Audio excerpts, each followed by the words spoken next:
Hello, everyone. My name is Titi Audrey, and welcome to You Can Rise Again. So, today I am joined by amazing young ladies, and they are called As Told by Us. So, today we're just going to be having a nice discussion about issues that are happening with our young people. And so feel free, ladies, to just say whatever you feel, and hopefully somebody somewhere out there is going to learn one thing or two. Okay, so let's just dive into it. We won't take too much time trying to explain what this is about. But first of all, I just want to ask, as told by us, where did that come from? What what made you think of that name? Because for me, to be honest, when I was looking at it on Instagram, I was like, this is quite catchy. And I was actually drawn to your page because of that, because I wanted to know more, like, okay, what are these ladies about? So I want you guys to tell us what made you think of this name. Where did it come from? Does anyone Well, remember? you don't I think remember. the name came from because we're millennials, Okay. so we used to watch a lot of cartoons. Yeah. And I don't know if you recall As Told by Ginger, the cartoon. I think I'm too old, to be honest.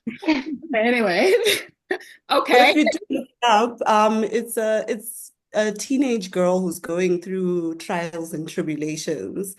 And yeah, she's just trying to navigate life. Yeah. So we thought it would be apt for us to become As Told by Us because we're discussing our stories, Hmm. the Zimbabwean experience for a millennial, just Hmm. going through life and trying to navigate all these problems Hmm. and successes and everything that goes on Hmm. as a 20 something, 30 something. Okay, yeah. So I guess that's where the name came from. Hmm. But to be honest with you, I think it's a very nice, catchy name. I don't know about other people, but for me, I was really like drawn to it. I was like, I think I need to be talking to these ladies and see what they're about. And I just like what you guys post on Instagram. So I think a lot of people should go and see and check out your page because Yes. it's just nice, you know. It's I just agree. yeah. So anyway, so I wanted us to talk about our young people and what is going on at the present moment, because I think for some of us, for I think maybe for all of us, we can be quite shocked really with what's going on, because things are a lot different now from when we were growing up. You see young people, jumping into, even into marriage. They're getting pregnant at a very young age. Sometimes I watch, Tinashe Mugabe's programs, and somebody would tell you that, oh, I'm 18 years old and my child is 3, and you're thinking, so what happened? How old is the father? 25. So what is going on? What do you guys think is going on? What do you think is the cause of this? Because it's quite strange, to be honest, that this is actually happening, and maybe people are not doing anything about it. Yeah. What do you guys think? Yes, Kuda. What do You you? know, I actually don't think it's a new phenomenon. Mm, I think even if we take it back to our parents' generation, mhm, how many of our mothers, friends, let me say it, do you know that got pregnant when they were, younger? They weren't sure who their baby daddy was. mhm, I just think now, because it's a bit glamorized, mhm, it's made it maybe more accepted. I think there's a bit of shame during our, mhm, previous generations surrounding, for example, teenage pregnancy. It was very shameful. You're shaming the family name, right? mhm, But so it was hidden, mhm, or it wasn't as talked about, or you're the gossip. So it was quite secretive. And then we got into our generation, and we were the generation raised on 16 and pregnant. We mhm, were the generation that had there was a show that came after 16 and Pregnant, but talking about how the same girls now were mothers, right? Mm-hmm. And it made being pregnant at 16 cool, you know? It Yeah. made it feel like, oh, maybe, and seeing the drama of it, and because it was on MTV, it made it feel like this is acceptable, this is cool, I can do this, right? And then we had children, Mm-hmm. and out of not wanting to maybe traumatize our own kids, to be a bit of gentle parenting, Mm-hmm. we've now maybe relaxed the standard a little, Mm-hmm. where we are having perhaps, let's say, I want to say, can I say sex talks? Sex Yeah. talks with children a That's bit a real younger thing. now. Yeah. I think, we are encouraging a bit of more body positivity and, your body, do what you want, but be safe sex, all of this. So if you have a teenage daughter who's maybe 13, you will probably have a chat with her a bit earlier than when we had sex talk with our parents, if we ever did. Mm-hmm. Most of us did it. But now, because if we start having children, we know that they're going to have sex. So we are having those conversations and we're making it okay. We can say like sex is bad, don't have it. Mm-hmm. Right. But we also don't want to traumatize our children. We want to give them the reality of the situation. We know they're going to do it. Mm-hmm. And I think because the standards are a bit lax, Mm-hmm. it seems like it's happening more, but I think it's just out more. Not that it's happening more, but it's just more in the public eye. But it's been happening generations on generations. Okay. What do you other guys think of this? Do you think it's just a bit more out there now than it was in when our mothers were growing up, or do you all agree with this?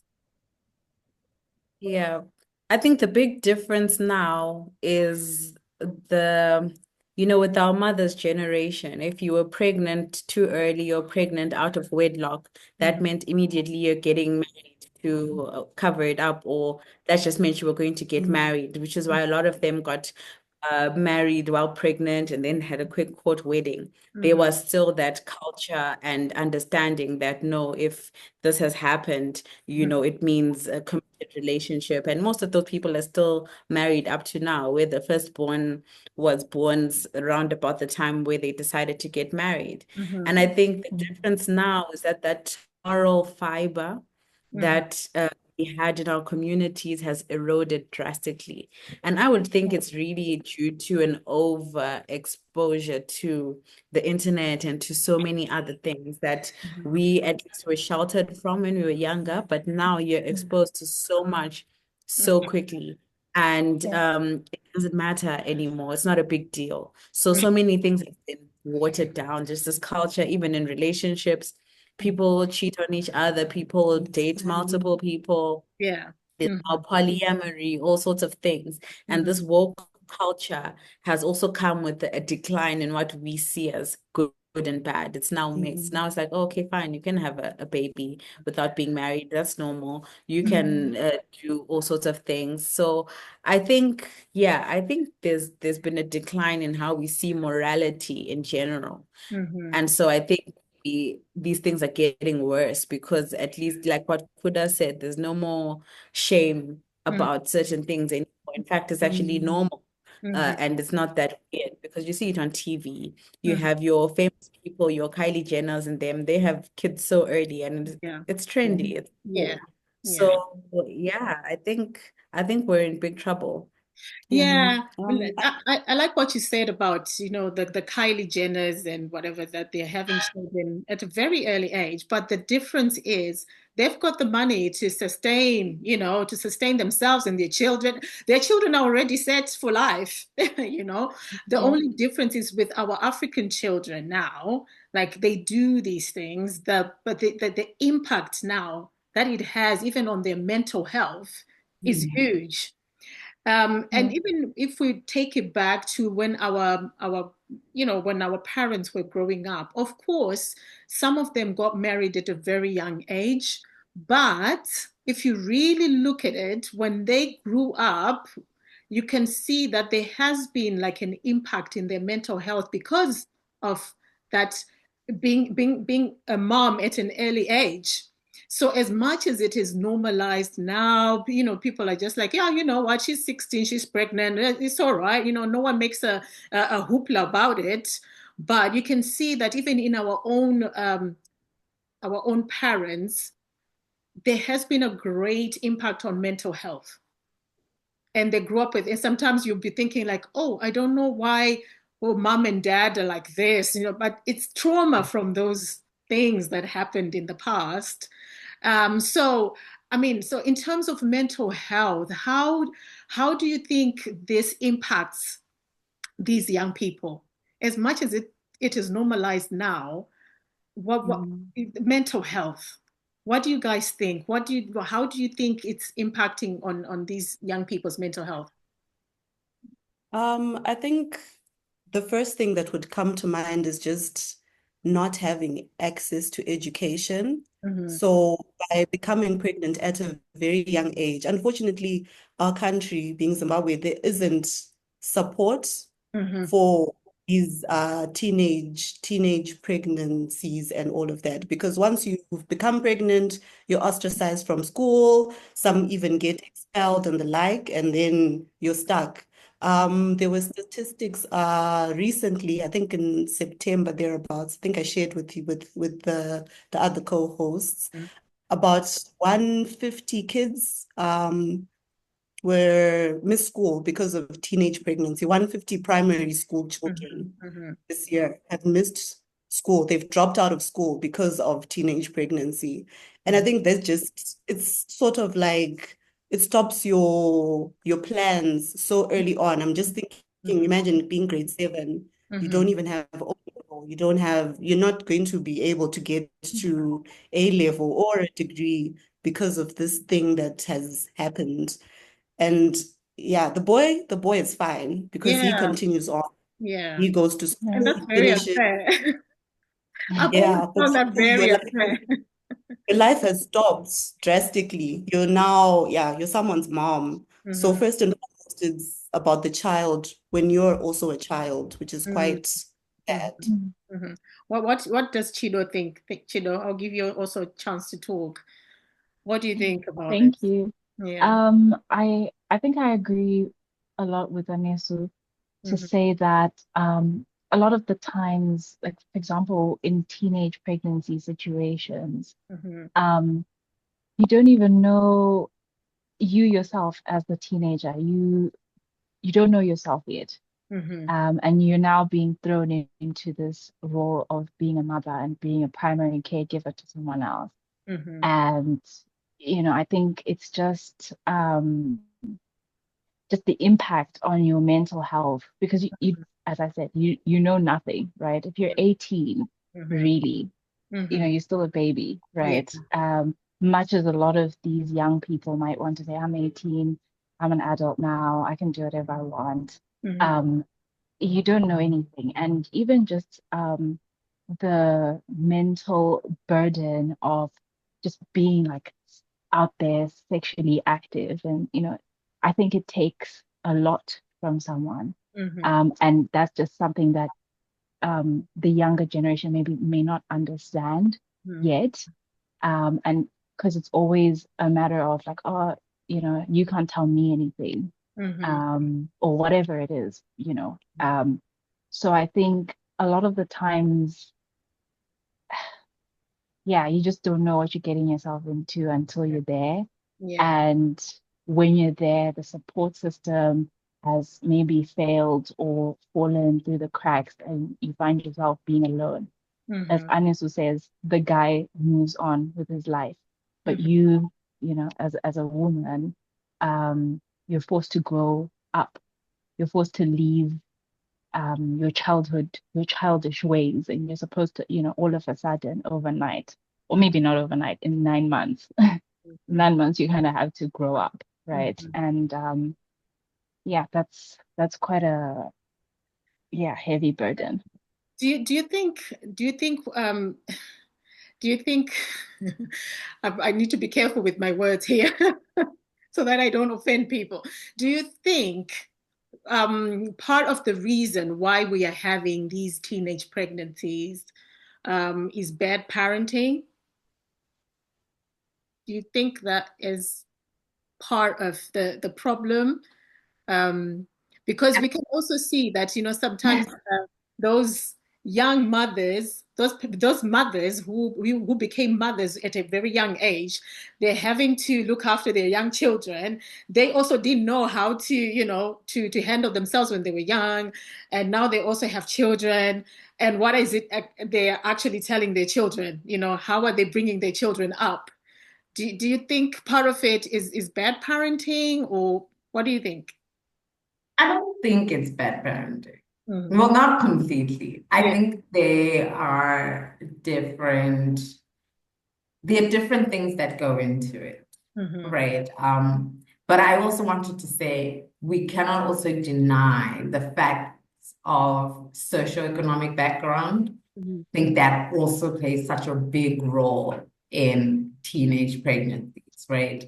In that I feel, and with mental health, because as Chido and Denise have already spoken, the support system then makes or breaks you, right? Where you're coming from a poorer background, there is no support system. It's your baby.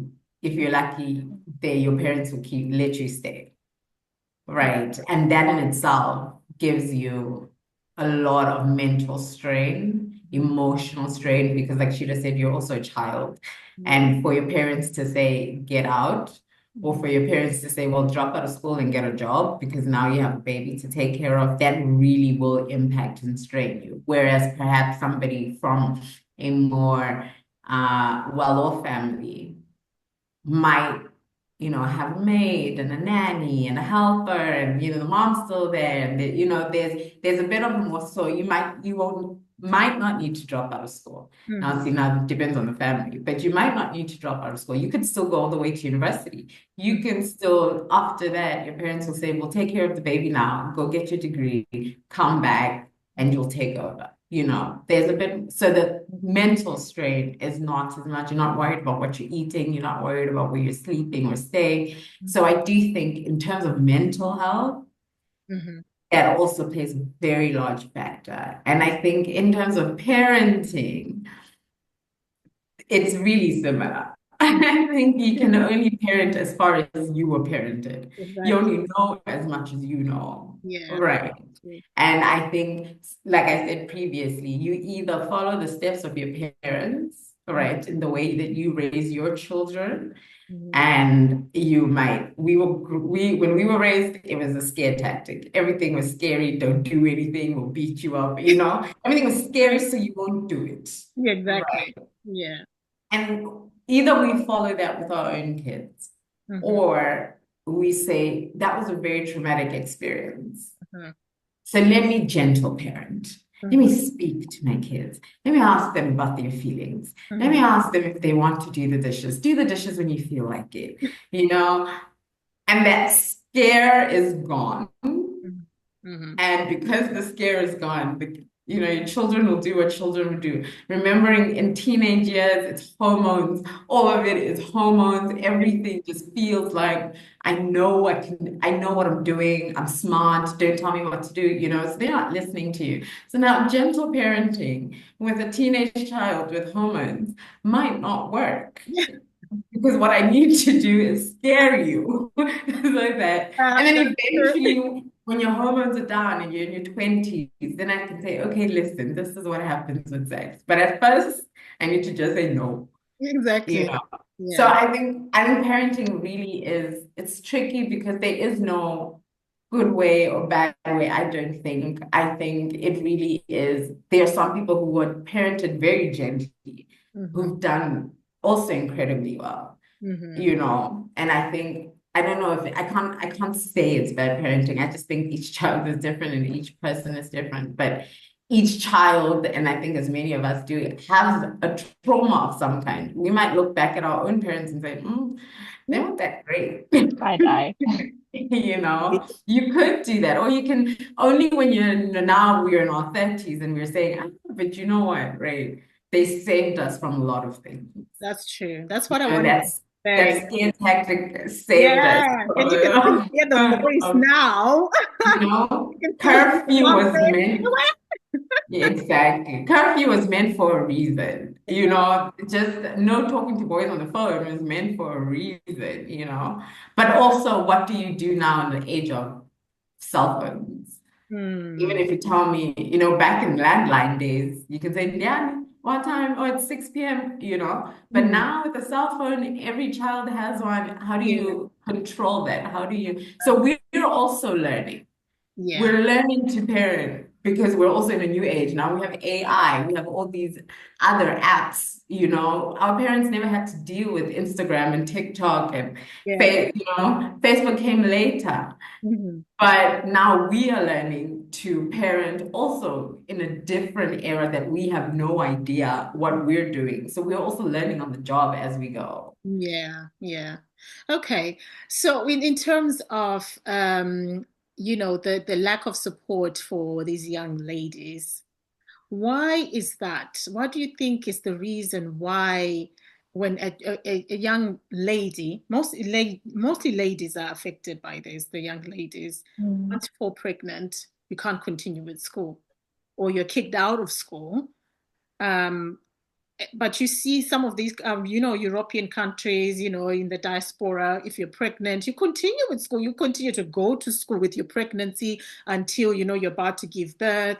Then, you know, they support you in that way. Then after your child is born, they support you again to come back to school and stuff like that. And those children, they grow up to be good people. Well, most of them, obviously. But for us, for our children in most of our African countries, you fall pregnant out of school. But the guy is allowed to continue with school. He can live his life. He can deny the pregnancy, you know, all that. And the lady is just kicked to the side. Why do you think that is? What is there a law that says, you know, once you fall pregnant, you're supposed to be kicked out of school as a woman? I don't know. What is it? What do I you think that It's the is, patriarchy. yeah, that's exactly what I was about to say. I think there's also this fake morality. We all know teenagers are doing this. This is why there's so many of these pregnancies and everything. We all know this is happening. But I'm not sure why people then put the burden on the woman. Yeah. Say, okay, this has happened. You were loose. How could you do this at your age? How could you do this at 15 or 14 and the like? And suddenly it's her life needs to end because, yeah, she's a mother now. She must take care of that child. And it's sad because, as Kuda was saying, some people have that support system where the mom will say, okay, it's this has happened to us, unfortunately, but I'll take care of your child while you finish school, which is the case I even have friends who have gone through that, where the parents are like, okay, you'll just take a break, but you're going back to school. And because they have the resources to do that, they can be like, okay, an extra mouth to feed isn't that bad. Whatever happens with the dad, whatever, but you are our daughter and we're going to support you. But unfortunately, that's not the case. Like Zimbabwe is, a lot of people are just struggling. People are, an extra mouth to feed is a lot for anyone, really. So it's just, okay, this is your mistake. It's your mistake. Deal with it. Find a job, do something, but that's your baby.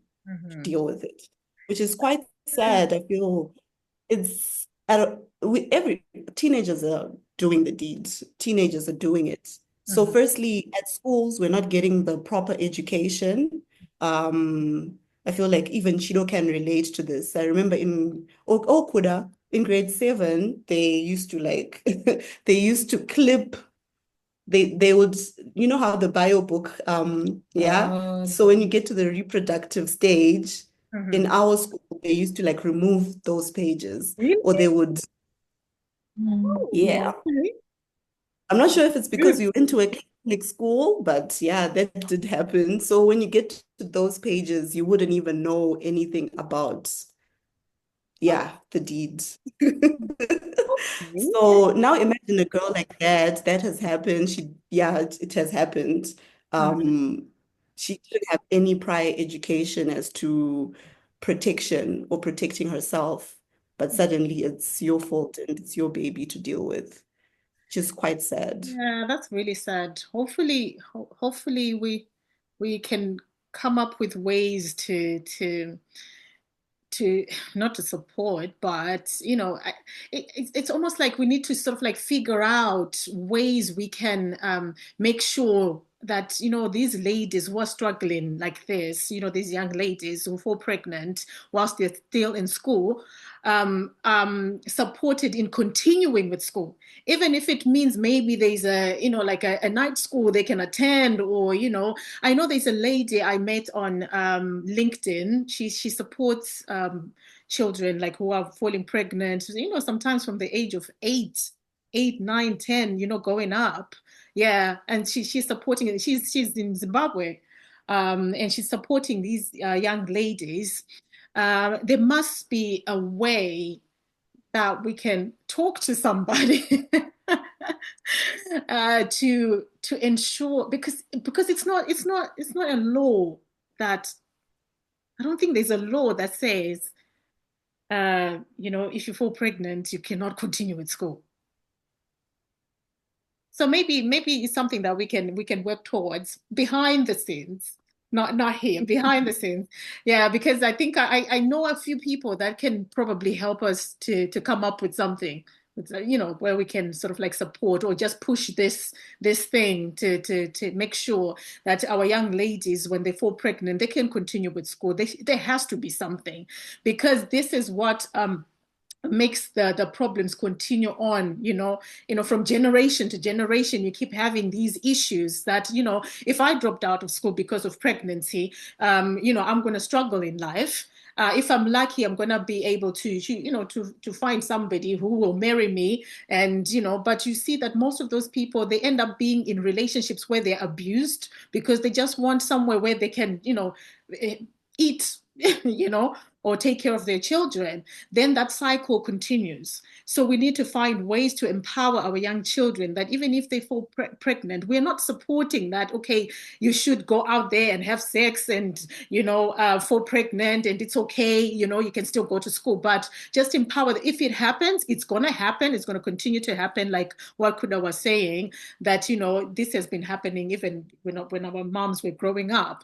But we need to find a way to support our young ladies who are not having this support, to continue with school so that they can be able to look after, their babies. They can have a future, they can have a chance, because that's like destinies that are destroyed, just by somebody falling pregnant, and the boy is there continuing on. So if the boy can continue, why can't the girl continue? Because it takes two to tango, they say, you know Mhm. so maybe behind the scenes we can talk about it and see, who we can talk to about this and come up with something.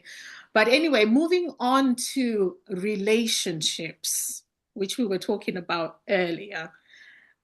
Why is it that our young people are finding it okay to have 3, 4, 5 boyfriends? I get money from this one gives me money for, chicken in, this one gives me money for school fees, this one pays for my flat, this one, what is that?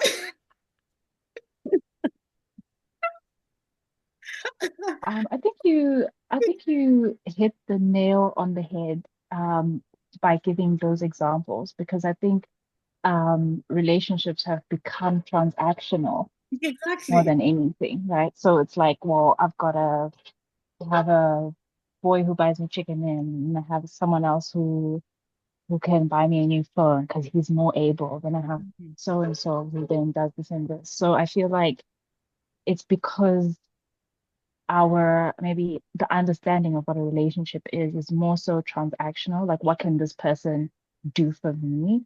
How can they solve my problem? As opposed to anything else, really. It's just, I think it just has become so transactional. Yeah. Because for me, to be honest, it just I don't know, it just shocks me. You wanted to say something, did Amanda? Yeah. Yeah, just to build on what Chido was saying, I think I'd also attribute it to a lack of economic empowerment, especially with young girls.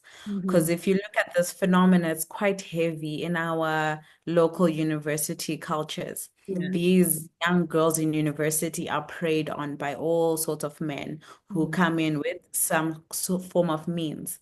And if I think about my own uni experience, which I'm sure many people can share, I studied in South Africa. There you had an opportunity to get a student job. You could work at a fast food place part-time. You could work even at school. You could tutor, subward, and all sorts of things. And all of those were paying jobs. So I started feeling financial freedom from a very young age. And what that did for me is there wasn't so much that boys could use to play around, you know what I mean? Because it's like, okay, fine, drinks, I can buy my own drinks. So what is it? Can we pick you up? It's fine. We've got our own transport, you get. So already you had a sense of self where you could even, you could pick and choose when it came to men to say, what is it? Of course, there were some people who still liked the idea of being spoiled above and beyond, but you at least had your dignity to say, look, I don't need you to eat chicken in. And I feel like a lot of our young girls don't have that. And it's even more serious because it's like you don't have money even for the basics. It's a lot of broken families. It's a lot of lack of stability or any kind of economic support. So naturally, where's the first place you're gonna get money? From boys, from men. And that makes it so easy. It makes you so vulnerable because Fatsam Dengi, it's the rule of the game. If I'm going to be taking money and favors, then naturally I'm in a position where I'm vulnerable, and it starts there. Oh my gosh. Yeah, that is so true. And like what Chino was saying, that these relationships have become transactional. It's also happening in the young men, eh? This program I was telling you about that I usually sometimes watch because I want to understand what is going on, because sometimes I'm thinking maybe it's me. Like, am I seeing the wrong things? Am I too old? Is this what's the in thing? I can see that these young people, they're getting into relationships. They buy each other things. The guy is buying maybe a phone, and the guy probably he doesn't even have a good job. He's hustling. He's Kia Kia, Kia Kia. Then he goes and buys this iPhone, but he doesn't have an iPhone. He buys it for the lady. Yeah, he does all these things for the girl, buys whatever clothes and whatever. And when they break up, the guy is saying, I'm coming to your house to get my stuff. No. Oh, yes, this is what I've seen a lot of these cases where the guy will say, I am coming today to your house because they found out they're being cheated on. So I'm coming today to your house to get my stuff. I was buying you all these things, and at the same time you are cheating on me, blah blah blah. So I'm coming today. I even bought your father a suit, to wear. And I'm thinking, what is this? You guys are not even married. What business do you have buying a suit for? What is this? Where did this come from? And I think it's not even just a Zim thing, I would say. It's more of like internationally, people Really? have just, yes, people have just moved on to this. So a lot of the discourse is my man needs to be a provider. If he's high value, he will buy you this, this, and the other. The sprinkle community where the guy should be able to provide all of these things for you. Mhm. So I don't just think it's a Zimbabwe thing. I think it's a worldwide thing that also we have hopped onto. So you'll see he needs to buy you a weave, he needs to pay your rent, he needs to get you, if he's rich enough, he'll get you a car so you are able to go places and everything. So it's quite, I think we've just shifted, Mhm. and I think like we need to shift back because I don't think it's sustainable. I don't think it's a relationship if it's going to be like that.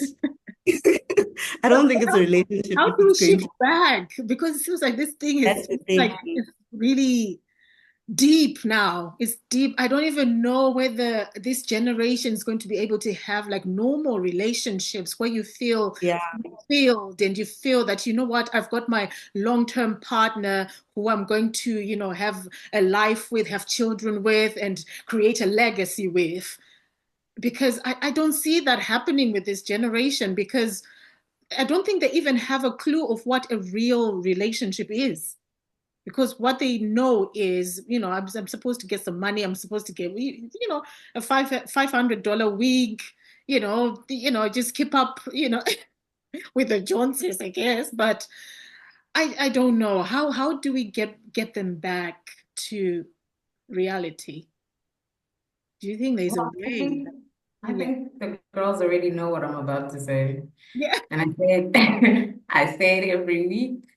I think the demise has obviously been social media. Mhm. We all want to live a celebrity life that we see, and we all want an influencer life, Mhm. you know. And nobody wants, everyone wants to, what's that new, like that trend now where you go into a hotel room and there's like balloons and flowers and Yeah. candles, So now you're looking at your little boyfriend who, what am I supposed to post? Right? You want me to post us going to Chicken Inn when my friend is posting balloons in a hotel, when she's posting airplanes and private jets, and her boyfriend bought her this, and I think because we have become such a consumer generation of we're constantly taking in things, right, that are not necessarily true. Mhm. Mhm. People lie all the time. Mhm. People rent things all the time, and now you're trying to keep up with the lifestyle that doesn't even exist in the first place. Somebody lied and you believed them. You got catfished and you believed them. But now you're looking at your life and there isn't a lot of self-esteem Mhm. behind. So like Amanda said, when we were students and you're able to work for yourself, Mhm. there is that feeling of, I don't really, if you're coming at me, you need to come at me with something I can't do for myself, Mhm. right? Mhm. Which was the whole point of getting an education, not having to depend on men, not having to, live a life where you're constantly asking for money from somebody else, right? But now the bar is so much higher than even what I can afford for myself, what I want, Yeah. and what my income Yeah. do not balance. My Instagram posts and my income are not, it's not coming together, right? So now I need to supplement my income. And that's where he comes in because And there's and also we take this men yeah. should provide us thing way too far, Yeah. just Exactly. because it's what we're seeing. And I think the way to go back, right, is to build up the girls again, right? You're not defined by the private jet or the balloons or the whatever. You don't need to post anything on Instagram at all. Exactly. There's no, there's no force. Nobody, you don't have to, and I think it was just even the other day that we were talking about just the algorithms themselves. You can fix your ad algorithm by changing what you're consuming and Exactly. what you're taking in. So how about you go start watching cooking shows? Learn how to make, casserole. And that will change what you're consuming. And once you start taking in different information, your desires will change, your needs and the way you see things will also change, right? And I think we need to also even go back to reading books. Force them, give a book in a hand and say, read a book. Leave social media alone. Wow, when someone is looking for money there, you're like, here's a book to read. Read a book. Read a book. Go sit down somewhere and read a book. You know what? I think, it's actually a good idea, but I think it's now trying to find like a target, a target group. I think it's something now that maybe it can be started in like primary school to sort of like build, because I mean, to catch these young ones that have already gone, they've tasted the life, and it's going to be very, very difficult. Somebody has been given, $1,000 allowance every week, and you start telling them that no, that's not important. You need to come back down to watching these, cooking videos and stuff. So I think it's a catch them young kind of thing that we need to now start from the base, like these children that are now yet to grow up. They still haven't tasted this life. I think that's the only way to break this thing, because this thing is a beast. It has become a beast. You see that sometimes even some of these girls, they resort to going to witchcraft. They do all these things just to catch men with money. And if I want this, I can do this. I can go to this whatever nganga there, and at the end of it, you see that some of them, they end up committing suicide, because all these things that they get involved themselves into, it's got an expiry date. It's not something that will sustain you. It's not sustainable. At some point, that man or that woman or whatever, they're going to leave you. They're going to leave you, or they're going to die, or they're going to, something is going to happen, because these things, you can never sustain them. If they're not legit things, you will end up crushing at some point. And when you crush, the crush is really bad. Okay? Then you end up, most young people, the suicidal rates, I was talking to, this lady who works for the education department in Zimbabwe, they're involved in so many suicidal cases of young people just killing themselves because this didn't work out. Oh, well, he didn't give me what I wanted. Somebody goes and kills themselves, So this is, I don't know, it's something that, I just feel like this thing has grown so big that we're going to end up losing a lot of our young children, young ones, because I don't know whether it's lack of education or, like, what could I say, that's the social media. But how do we stop social media? Now, everyone is on there, including our grandparents. They're on social media. So how are we going to stop that? So yeah, but I guess it's something that we can chat about to see how we can be of help to our young children, because I know the ideas are there that we can sort of like help out our young children. At least if we can save 1-2 lives, that's good. That's good.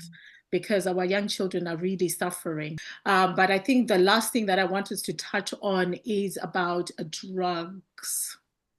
Drugs. What is... Do you have a definition of drugs? Well, the drugs I'm talking about, the illicit drugs, the methamphetamines, the weed, they're not drugs that are in the hospital, drugs like, paracetamol. But I'm talking about, and some of those, like the Broncos, I don't know what that is, but I've heard about it. But the Bronco thing, is it not like a medication? That's a pharmaceutical drug. So it's cough syrup. It's cough syrup. Really? So how do they use it? Do they sort of like overdose on it, or what? What is it? It's the high codeine content of some of these cough syrups that has that drowsy effect, and then they overdose that. for that feeling. Yeah, because I think you're supposed to take like a tablespoon and Uh-huh. then you take the whole bottle. Yeah. Yeah. Oh my. Hey.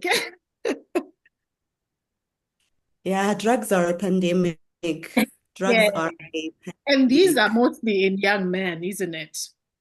Or And women. but I think it's more prevalent in the boys, isn't it? Or am I? Oh my God. Ah. I think it's for everyone these days, really. Mhm. Where are they coming from, these drugs? Where are they getting them from?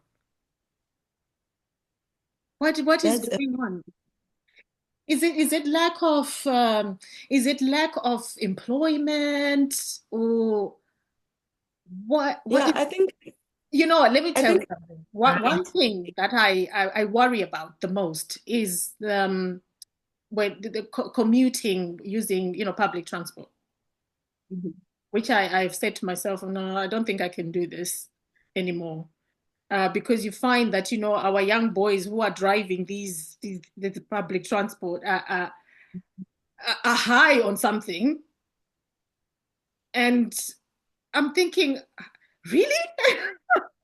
And people actually are going on those, on those things, and they're I don't know what's going on, guys. You tell me. You're on the ground. You're on the ground. So tell me what's happening. I think some people have just lost hope. In all honesty, I feel like it's a mixture of things that are causing this. Mhm. It could be unemployment because at the end of the day, the unemployment rate in Zimbabwe is so high. So Mhm. once I'm done suffering through my education, I've gotten my degree, I Mhm. can't find work. Mhm. And unfortunately, people do turn to drug and alcohol abuse just to dull down their senses. So I think that's one. I think then, obviously, because in Zimbabwe, mental health isn't really something we're really like addressing and talking about. It's also, okay, I feel anxiety, I feel depression, I feel all of these things. And in Zimbabwe, what's the easiest way to dull your pain? It's drugs and alcohol because the drugs are cheap. Like they're not that expensive to get Mhm. those things. And the alcohol is also cheap. So it's like, okay, it's fine. I remember there's someone who even said it's fine. I'll say this in Shona. Ndikastika zuva rese, I won't be thinking about my next meal. I Mhm. won't be thinking about what I need to do. And I won't be thinking about all the interviews I need to land to get a job. And Mhm. it's quite yeah, people are hopeless, to be honest. And yeah, they do turn to these things because Mhm. it's all fair and fine when you get your job after your degree. But if you're 5 years into it, you still haven't done anything. You haven't touched a salary.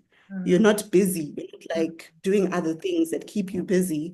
You're more likely to turn to those things. Mhm. Mhm. Yeah. So yeah, yeah, And it's Chido, what do you bad. think? What do you think, Chido?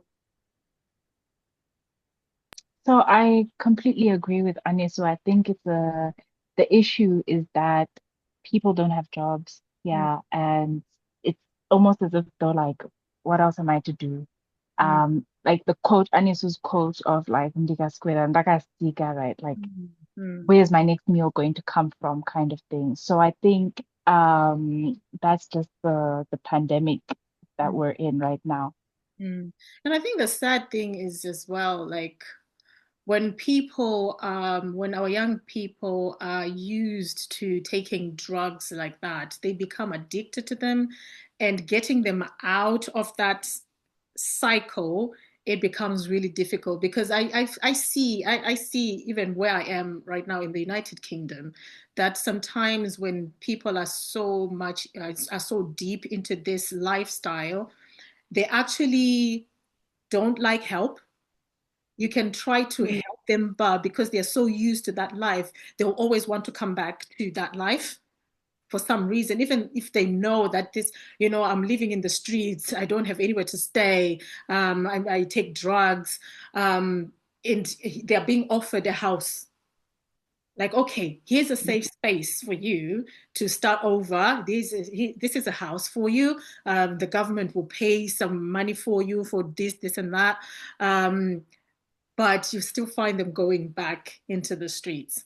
I think that's the struggle and the challenge of these things, that once they are in this cycle, it becomes like it's like a demon, like a demonic, you can't, it's very, very difficult to get them out of that, which I find really, really sad. I have a soft spot for young men, I've got a heart for young men, because I understand that when the young man is destroyed, there's a high chance that the woman is also destroyed. I mean, it goes back even into the Bible that even if the man is the head of the home, yeah, and the woman is sort of like, is supposed to submit to the man, but if the man is destroyed, it destroys everything under the man.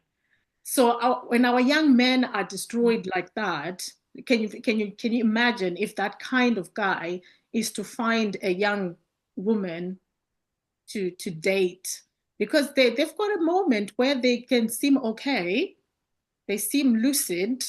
Yeah, you get into a relationship with this guy, they know how to pretend, then a young woman is sort of like stuck in that as well. So both of them are destroyed. They end up getting destroyed in the long run.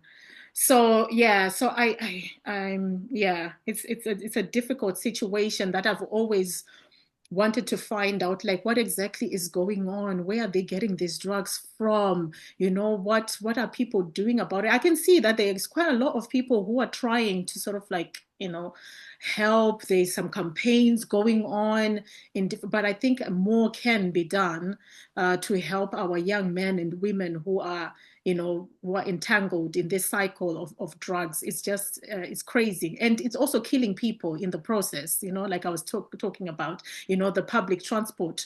You see somebody going at 200,000 miles per hour, and they're carrying people in that, what do you call them, combis and stuff, and it ends up killing everyone. And it's got a huge it devastates the families, and it's really hard. It's really hard. So I don't know, what do you guys think can be done to sort of like alleviate this drug issue? Anyone with suggestions? Yeah, for me, it's two things. For me, it's two things. Firstly, young people don't have anything to do. There aren't many spaces and communities for young people right now. We don't have recreational places like parks, basketball courts, just places for young people to go and hang out and chill and be young people and be happy. We don't have a trip to the mall where, you still have to be doing legal things, but you're at the mall, you're having fun with your friends. We don't have that. So what are young people doing? They're finding, what can I say, unsupervised spaces where that's where they have their fun. And naturally, this is where it comes in. And that brings me to the second thing, where I feel like it starts at home. A lot of our families are broken. A lot of our spaces are broken. So our young people are actually quite neglected. So you'll find that it's usually that one house where there's a child whose parents are in the diaspora trying to make money. And maybe the child does live staying with a grandmother, or just is in a situation where that child is basically taking care of themselves. And then once you have that kind of a household, you have a young person who has access to money, but their parents are not around most of the time. What are they? That's the fun house now. That's where everybody's going. And naturally, they've got nothing to do. So they're going to start taking drugs. They're going to start doing things. And I think in terms of solutions, it's one of those things where everybody has to take a responsibility for the young people around them, because we all like to act shocked when these things happen, but then you actually think, what role have I played as an aunt? What role have I played as, just a community member who knows this child? I've seen this child growing up, and you can see these things. I think before you had that community where, you had that village mindset to say, if you see a child that you know doing something, you'd be in trouble. Yeah, exactly. There's just any adult, you're like, I'm in trouble, because that adult, one, is going to take responsibility immediately, and is going to engage the parent to say that, she's been hanging around at that house when you guys work. And I know that house, there's no parent there, there's no, you know what I mean? It was very difficult. But now we turn a blind eye. We don't look, we're not actually creating spaces and somewhere for young people to be. So what do we expect them to do? Exactly. Yeah, that is correct. Well, that's all we've got for today. If you enjoyed today's episode, just hit the subscribe button and the notification bell for future content and future episodes. And you can also catch us on Facebook or Instagram at You Can Rise Again. Thank you so much for watching. And remember, you can rise again. Until the next time, bye.